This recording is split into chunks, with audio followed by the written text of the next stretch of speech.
We start off today with news about one of the most important parts of the Chinese economy, its somewhat embattled private sector. Beijing has announced a raft of policies to support private businesses and put them on a more equal footing with state-owned enterprises. So what's going on? China's cabinet, the State Council, has rolled out a raft of measures to support private businesses, but they can fundamentally be put into two categories. Firstly, opening up markets which were previously the exclusive preserve of state-owned enterprises, and second, providing greater financial support for private businesses. With regards to opening up markets, this includes opening up the electricity, telecommunications, railway, oil and natural gas sectors by allowing private investors to become shareholders in some of these major areas, and also allowing private companies to enter the markets for the exploration, storage and transportation of oil and gas. Some private businesses will also be allowed to import and export oil for the very first time. And with regards to better access to finance, the new policies include allowing banks to adopt a higher non-performing loan ratio when it comes to lending to small businesses. It also includes supporting the direct financing of private businesses,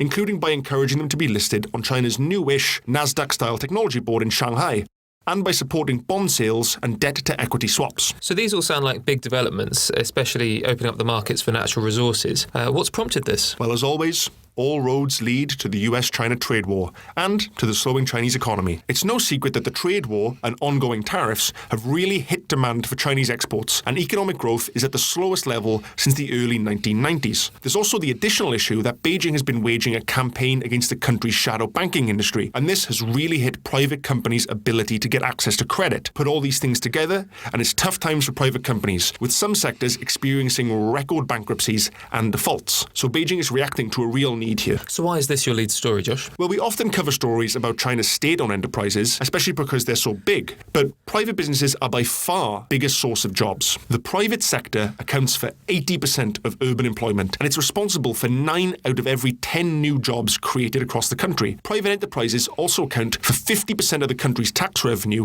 and 60% of gross domestic product, according to government statistics. So, if things aren't good for the private sector, then things just aren't good for the economy generally. There's also one more very important point. Beijing has been saying it wants to create a more level playing field for domestic and foreign companies. So, in theory, these new developments for the private sector could be really important opportunities for foreign private companies in the future.